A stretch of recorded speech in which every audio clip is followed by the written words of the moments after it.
Now, hacker and activist Jeremy Hammond will spend the next decade behind bars. The anonymous group member was found guilty of computer fraud after breaking into an intelligence firm's servers and then giving its information to Wikileaks. Hammond says he did it because he wanted the people to know what the government does behind closed doors. RT's Anastasia Churkina was outside the courtroom. After a 2-hour hearing in a packed courtroom in the federal courthouse in Lower Manhattan, 28-year-old activist and hacker Jeremy Hammond was sentenced to 120 months behind bars. He's going to spend the next decade in jail. In March 2012, Hammond was arrested for breaking into 200 gigabytes of 5 million emails of information of private security firm Stratfor and leaking this information to transparency organization Wikileaks. In these emails, it was revealed that the private security firm was spying on human rights activists upon the request of corporation and the U.S. government. Earlier, Hammond had pled guilty to one count of the Computer Abuse and Fraud Act.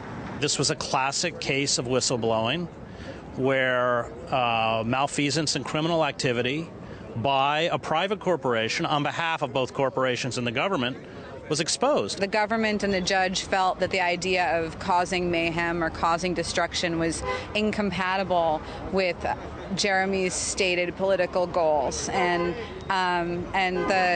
we disagree with that. Some of Hammond's supporters have dubbed him the Robin Hood of our times. The defense team inside the courtroom argued that he fought for the better good, trying to bring about real change to the system and shed more light on what the U.S. government was doing. The prosecution, however, said that he stole the numbers of 60,000 credit cards, causing a damage of $1 to $2.5 million to businesses and individuals. If people who have influence and people who care do not stand up and defend people like Jeremy, the judge said that he is not, a Mandela or Dr. King. I was a civil rights activist. Jeremy is every much as a progressive humanist, as the spirit of those leaders, as we said in the defense. He was motivated by his political beliefs, his desire for transparency, and his desire to highlight what's wrong with the private security industry and with government surveillance.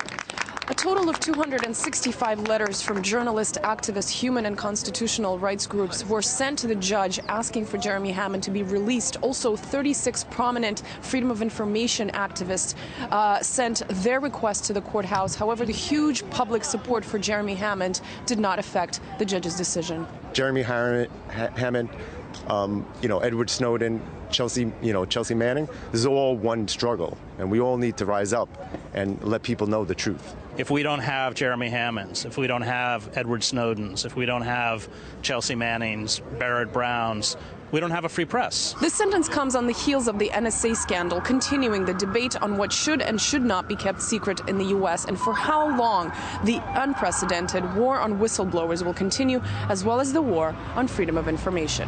Anastasia Churkina, RT, New York. Now let's discuss this case with David Seaman. He is an independent journalist and in a unique position to be one of the hundreds of people that signed a letter asking the judge to be lenient. Jeremy, thank you very much for, actually David, thank you very much for being with us. Speaking of Jeremy, he took information from tens of thousands of credit cards which were used by Anonymous to make donations, and he is a repeat hacking offender. What about that sentence is not fair? Thanks for having me on the show. Thanks for bringing this to your viewers' attention. I would say there are actually a couple of elements to this story that supersede that credit card number aspect of his trial and his case. The first thing is that he was approached by an FBI informant. This came out in an article in Wired magazine earlier this morning. This FBI informant is apparently the one who, quote-unquote, cheerled Jeremy into hacking into this organization. This FBI informant also allegedly gave him a list of other targets that Jeremy should go after and which he did not go after.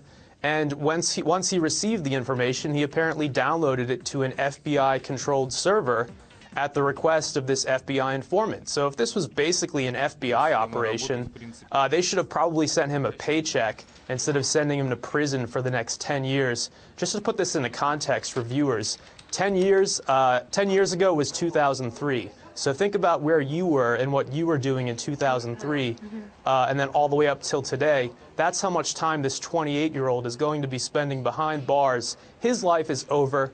The judge received nearly 300 letters from prominent activists and journalists. I was asked to send in a letter. I normally don't do that stuff because I am just a reporter. I'm not an activist.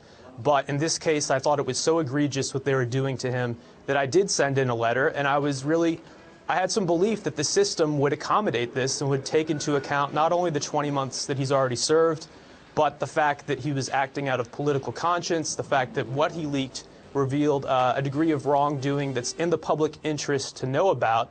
So I was totally shocked that they went with the full 10 years, the maximum possible. That's an outrage. This judge represents everything wrong with the American justice system today. And I get it, the prison industrial complex. Well, we need to keep those prisons full with young people to keep private prison profits up. But this guy doesn't belong in prison for 10 years next to murderers and rapists. He just doesn't. And also America is facing a brain drain right now. Well, we are the inventors of the internet, some of the biggest tech companies in the world. Sorry, go ahead. No, I was going to say, you mentioned this judge and representing everything that's wrong with the system. The judge was married to a Stratford client who said that he was affected by what Hammond did. Isn't this a clear case of a conflict of interest, if there ever was one? Thanks for bringing that up. That was my next point. Exactly. I mean, this is supposed to be a totally impartial judge, just weighing the pros and cons of what Jeremy Hammond has done. If her husband was personally affected by this hack and he's a client of the company that was hacked into, she should have recused herself. There was an article about this in Salon. She did not do so. It's outrageous. At least in countries like Mexico, you know that the judges and the law enforcement agencies are corrupt. But here in America, we don't believe that. We believe that our judges are held to a higher standard. And that's part of where this outrage is coming from. Aside from the fact that she ignored those nearly 300 letters, the outrage is stemming from the fact that out of all the judges in this country, she is not the most impartial one out there. And I honestly lost my train of thought. This makes me so upset. That's all right. Well, I think that, what I was saying before is that we're facing a brain drain in America. We have the largest tech companies, Google and Apple. We need as many smart people as possible to innovate. This is a brilliant guy. He's a guy who's 28 years old, is clearly brilliant. And if he was, impressionable and an FBI informant who's charismatic is telling him to do something and he does it, that needs to be taken into consideration by the judge, and apparently it wasn't. And also, instead of being behind bars, he should be working for one of America's tech companies. He's a very smart guy. We need people like that. And we gave the world the internet, and now we're kind of destroying it with the NSA revelations. We supposedly weaponize the internet. And David, I have a quick question for you. Like Jeremy Hammond. Incidentally, Sure.